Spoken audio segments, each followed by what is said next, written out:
Welcome to Popular Antiquarian, the podcast about a middle-aged man exploring the strange and forgotten corners of popular culture. That middle-aged man is me, Hieronymus J. Doom, and this is another episode in our increasingly long-running deep dive into the films of the Asylum, the mockbuster-focused production company often considered the worst studio in the world. This episode we're looking at the Da Vinci Treasure, their mockbuster of the bafflingly successful Da Vinci Code, the Tom Hanks vehicle based on the book by Dan Brown. Apologies if the audio on this episode sounds worse than usual. I am away from home cat-sitting for my sister, and this is being recorded using the Mobile Studio, which is a fancy name for a much smaller and cheaper microphone I've had for many years. I usually try and record ahead of time, but for various reasons, including this being the season of mists, mellow fruitfulness and respiratory infections, I've not been able to do that. Normal service will be restored next time. Before we get into the meat of the episode, I do need to thank a new patron. Susan Jarman has, out of an abundance of kindness, been to patreon.com/HJDoom and punted me some cash. What a star. Thank you so much. Her generous support is what keeps this show on the air and ad-free, and if you'd like to do the same, any and all support is much appreciated. All supporters get access to a bunch of stuff that I've written as a token of gratitude, and I'm currently working on an adventure game book based on TV sci-fi of the 60s and 70s. What a time to be alive. Throughout history, there have always been authors whose work has sold in inverse proportion to their ability to string a coherent sentence together. I'm not one to judge people for what they're into, unless it's capitalism or ska music, but there are certain authors whose astonishing success seems quite baffling outside of their specific cultural context. 50 Shades of Grey is not a good book, but it came along at absolutely the right time for horny people to realise that no one can tell what book you're reading if you're using an e-reader. It was also the first self-published book to really break containment and become a phenomenon. There's lots of reasons why something like 50 Shades of Grey was primed to become popular, which we'll maybe explore in more detail if I can ever bring myself to watch the inevitable mockbuster of the film adaptation that the Asylum made. E.L. James is not a good wordsmith, but it's fair to say she reads like F. Scott Fitzgerald next to Dan Brown, a man whose grasp of the English language is about the same as my grasp of quantum physics. I know what it is, I can explain the rudiments, but if you ask me to do the maths, I'll curl up into a little ball and start weeping. Dan Brown writes with the natural fluency of Google Translate trying to parse Bolivian Spider-Man memes. He wields words with the same easy grace that Donald Trump brings to ballet. Words are not so much his tools as enemies that he is compelled to subdue with his keyboard in a battle of wits eerily familiar to anyone who has seen two drunk wasps squabbling over a rotting apple. He is one of the few prose stylists whose incompetence could be said to rival the great Edward Bulwer-Lytton, though his style lacks any of the florid excesses of the man who popularised the phrase, "It was a dark and stormy night." The opening sentence of Dan Brown's The Da Vinci Code begins, "Renowned curator Jacques Sonnière staggered through the vaulted archway of the museum's grand gallery," which is somehow even worse than "It was a dark and stormy night." Renowned curator is how you would start a 3-line obituary, not a thick airport novel. Once again, to explain the success of the Da Vinci Code, we have to look at the cultural context and also give the devil his due. While Dan Brown may not have any skills in description, characterisation or exposition, he does have the ability to construct a fairly entertaining plot, and he writes in very short chapters that are perfect for reading on public transport or in the half hour before you fall asleep. He's a writer whose dubious gifts are perfect for a generation raised on caffeine and poor work-life balance. He demands very little and explains literally everything with all the natural elan of an in-flight magazine summarising a Wikipedia article. The Da Vinci Code also tapped into a cultural zeitgeist. It was not Brown's first book. It was not even his first book to feature clever symbologist Robert Langdon, being predated by Angels and Demons, which is equally silly but actually a slightly better novel for my money. The Robert Langdon books are preceded by 2 standalone thrillers, Digital Fortress and Deception Point, neither of which are particularly interesting. He was a somewhat successful writer before the Da Vinci Code, but that book was an absolute phenomenon to the extent that it was still depressingly omnipresent when I started working in a bookshop a couple of years after its release. There was always a big stack of copies of the Da Vinci Code on a table near the entrance, and it kept selling the entire time I was there. Essentially, the Da Vinci Code cleverly recycled a number of popular conspiracy theories about the Knights Templar and secret societies, and by presenting the idea that the Holy Grail was actually the bloodline of Jesus Christ and his follower Mary Magdalene, it benefited from a degree of religious backlash that made it seem somehow forbidden or naughty. Interestingly, the idea of the Holy Grail as being a divine bloodline rather than a sacred artifact had been explored by Garth Ennis and Steve Dillon in their scurrilous but brilliant comic series Preacher, a work whose blasphemies are simultaneously much cruder and much more interesting than anything Dan Brown rehashed in the Da Vinci Code. The combination of an already intriguing premise, combined with the suggestion of cultural transgression, made the Da Vinci Code perfectly placed to surf the rising tide of conspiracy culture and religious division. That it was written by a man as good at writing as a Tyrannosaurus Rex is at juggling is neither here nor there. It's worth noting that even as a Christian, I don't consider the Da Vinci Code especially problematic. I don't really consider Preacher especially problematic, and that's going out of its way to be blasphemous and thumb its nose at organised religion. A faith that can't handle criticism or ridicule is honestly no faith at all. In the early years of the Christian Church, quite a few people were brutally murdered rather than renouncing their faith, and I reckon I can hack a few people with some slightly obnoxious ideas. Dan Brown is not setting out to argue for the ideas in his novel either. He's simply playing with concepts from the more imaginative end of a spectrum of unusual ideas about the nature and purpose of Christ in the world. Maybe I'm slightly more sympathetic to this sort of thing because my own beliefs are somewhat heterodox and a few are downright heretical, but honestly that's the case for pretty much every Christian. Very few people cleave to formal orthodoxy in its entirety, and honestly, nor should they. What the Da Vinci Code does undeniably have going for it is a really, really fast-paced plot that keeps you turning the pages. It's not good in a sense of being coherent and tightly put together, but it certainly has a lot of events, and presents a lot of opportunities for the protagonist, grating authorial insert Robert Langdon, to show off his abilities to solve puzzles. It's essentially an episode of The Crystal Maze, except somehow a crazy monk murders people, which is a novel twist on the format.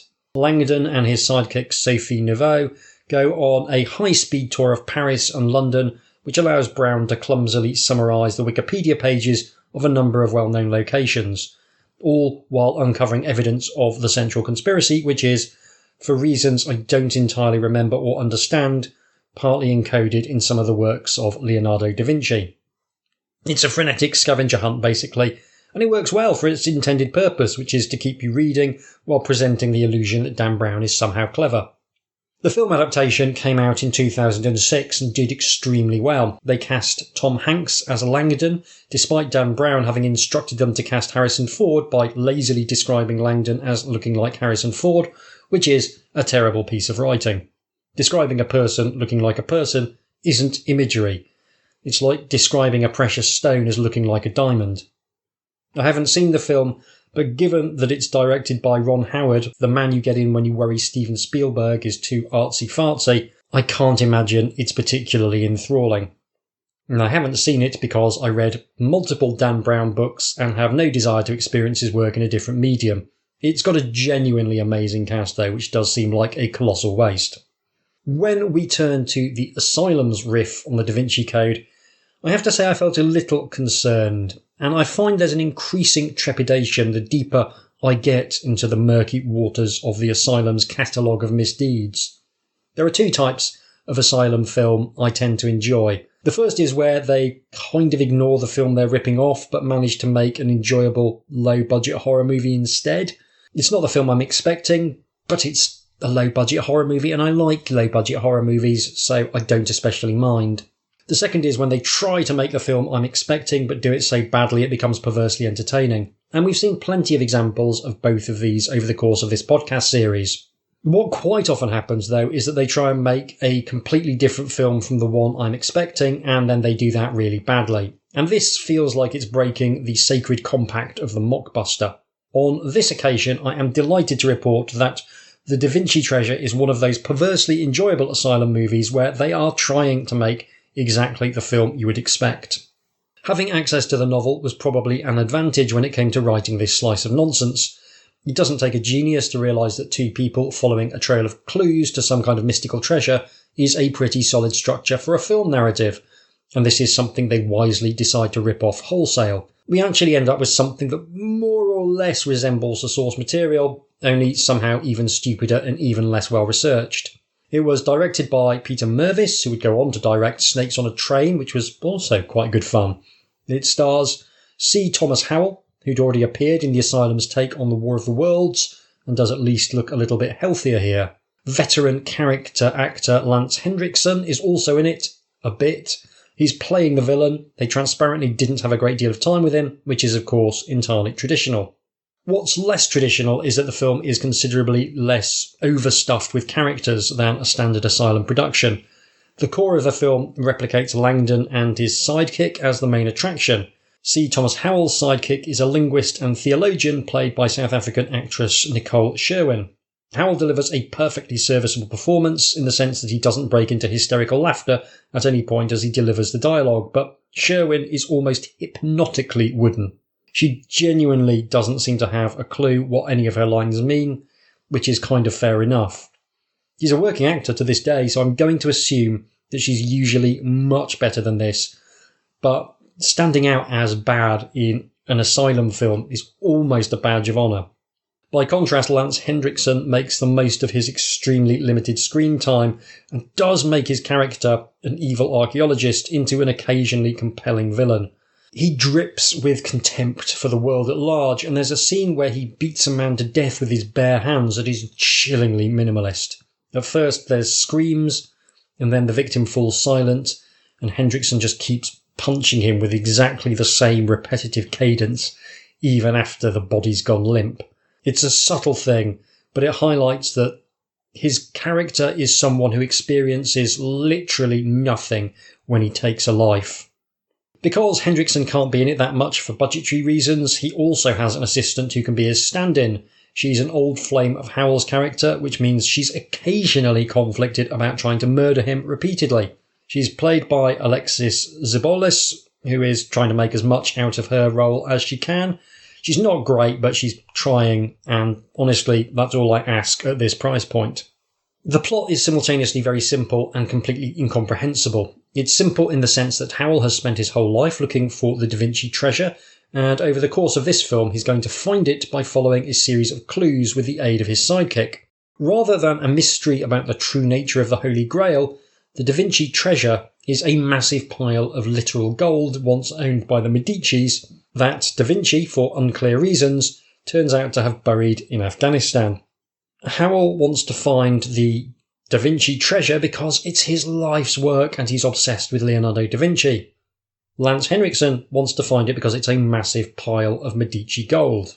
The opening sets out the stakes fairly effectively. We see Howell and an associate break into an art collector's house to steal a previously unknown Da Vinci Codex.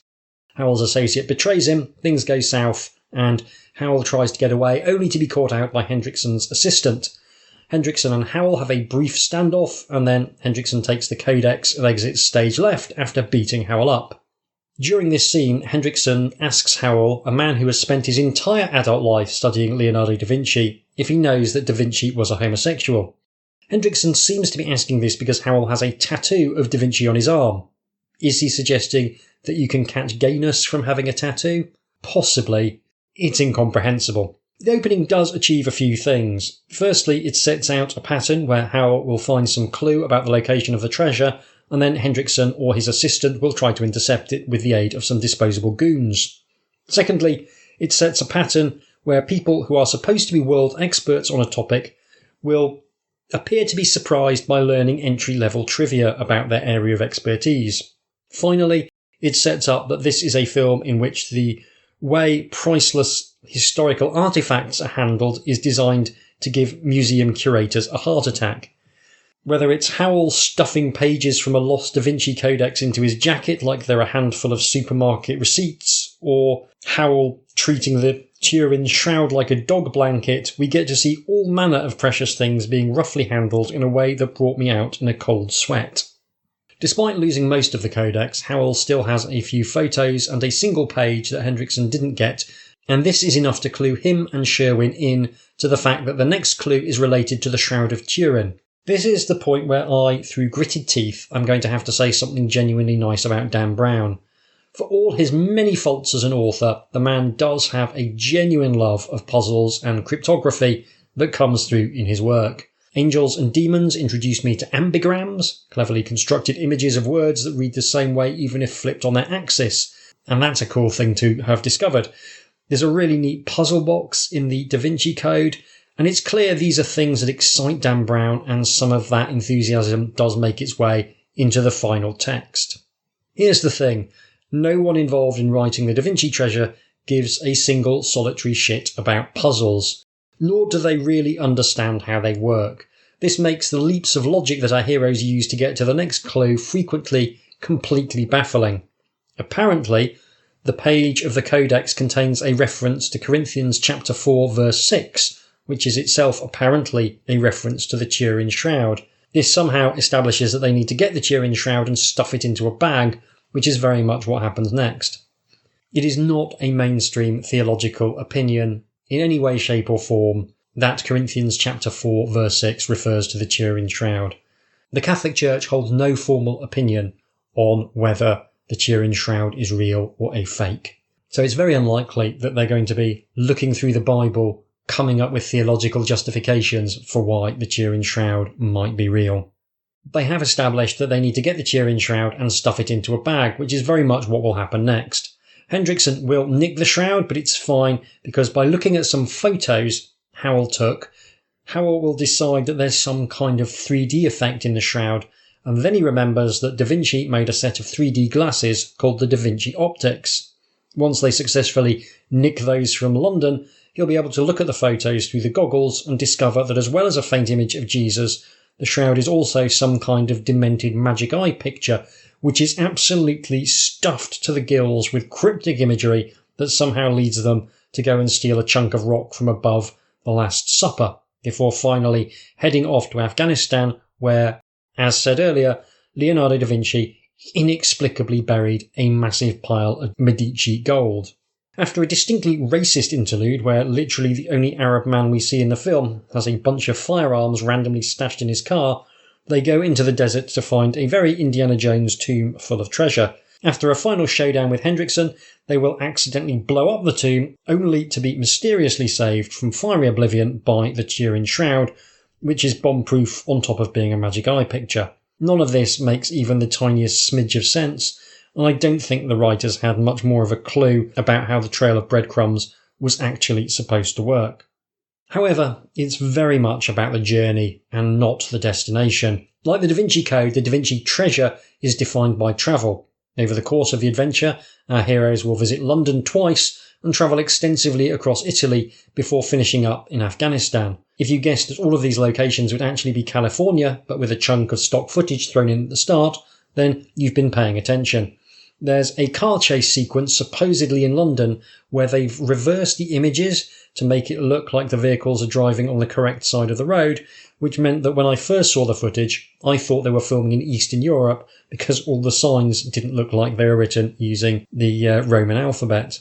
It's classic Asylum, of course, to try and film a globe-trotting adventure entirely in their own backyard, and this is an enjoyably egregious example of trying to make downtown LA pass for several different bits of Europe. What I will say is that within the narrow constraints offered, they've at least tried to make the film exciting. There's a bit in London where Howell and Sherwin are being chased by goons and they end up stealing an open-top bus and going on the run in that, and Sherwin is driving madly while Howell has a fistfight with a goon on the top deck. It's a sort of action sequence you could imagine in an early Bond film, and even though they can't stage it as well as it would have been staged in an early Bond film, it's clear what they're getting at, and it goes on for more than 5 seconds, which is always a blessing with an Asylum action sequence. It's basic, but it did momentarily lift me from my torpor. There's a bit towards the end where they get chased by a helicopter. That's also fairly solid. It's a real helicopter and everything, not a rubbish CGI helicopter. There's actually a lot more action in this than I'm used to. Mervis seems to be quite good at shooting action on a tiny budget, and I think it's weirdly something where the Asylum has actually gone backwards over the years. I think some of the least convincing action I've seen has been in their most recent films, whereas some of their earlier works seem to land a lot better. I'm wondering whether that's a function of certain aspects of filmmaking having got more expensive in the intervening time. I know the kit for making and editing movies has become more affordable, but other costs, in particular related to insurance and crew costs, those costs have risen over time. The Asylum model requires a film to hit a certain standard for visual quality, and I wonder if getting to that minimum has become more expensive than it used to be. I don't know enough about the finances of low-budget filmmaking to be certain, but it does feel plausible. Certainly it feels like more of the early Asylum films are close to passing as actual films in terms of their action content. One interesting thing about the Da Vinci Treasure is that the director was also the editor, and he's chosen to give his film an aesthetic. This is very unusual for the studio, whose house aesthetic could loosely be described as a cross between a TV movie from 1980 and an advert you might see on public access television. Mervis uses a few visual tricks like staccato bursts of freeze frames, each zooming in on a key feature of the scene, and bathed in digital post-production to give them a kind of weird cyberpunky kind of vibe. It's all very mid-2000s, but it does work. Sort of. I mean, I'll take a ham-fisted and horribly dated aesthetic presentation over bland any day of the week. The relationship between the characters is also quite appealing. For all that none of these people vibe as an actual academic, it's fun seeing them quote the first paragraph of a Wikipedia article at each other, and Howell and Sherwin's relationship is quite nice. They've managed to hit the sweet spot where romance feels like a possibility, but they don't actually have time to sort out their feelings right now, and also sometimes Howell's ex turns up to try and kill them, which suggests that he may have poor taste in women. I wouldn't say that they have chemistry exactly, not least because Sherwin's performance is so unbelievably inert, but there's some nice work where they're arguing about whether or not the Turin Shroud is fake or not, which did almost feel like a theologian and an anthropologist having a discussion. Okay, so it's a GCSE level theologian and anthropologist, but hey, it's better than the rest of the film. The question of the authenticity of the Turin Shroud is bizarre in this movie. On the one hand, it literally saves them from death in a way even more outrageous than that fridge from the fourth Indiana Jones movie. That would seem to indicate it's genuine. On the other hand, it's also a magic eye picture that specifically points to some lost Medici gold buried in Afghanistan, and the key being found in a specific bit of Da Vinci's Last Supper mural. Which raises the question, did Leonardo da Vinci stick a magic eye painting on top of the literal image of our Lord and Saviour? Turning a sacred relic into a kind of Renaissance sat-nav for money seems sacrilegious at best. It's like putting a UV Pepsi logo on a fragment of the True Cross. Okay, maybe it only shows up under ultraviolet light, but at the same time, it doesn't seem like something that Jesus himself would have been massively keen on. Overall, though, I would say that the Da Vinci Treasure is exactly what I would have expected from a mockbuster of the Da Vinci Code, and that makes me happy. It's sort of the same plot, but somehow done even more badly, which, given the source material, is something of an achievement. It's like doing a cover of a Kid Rock song that sounds worse than the original. The plot is passably exciting, though, even though it doesn't make any sense, and at no point will you believe you are in Italy, except for one very specific point, where they clearly got some B-roll of the Last Supper to splice in. I really appreciate the tighter than usual casting. There's actually enough space for a modicum of character work alongside the action sequences and tortured plot devices, and it's one of those things that you don't realise how important that is until you're watching a film literally overstuffed with 30 different characters, none of whom get enough screen time to develop.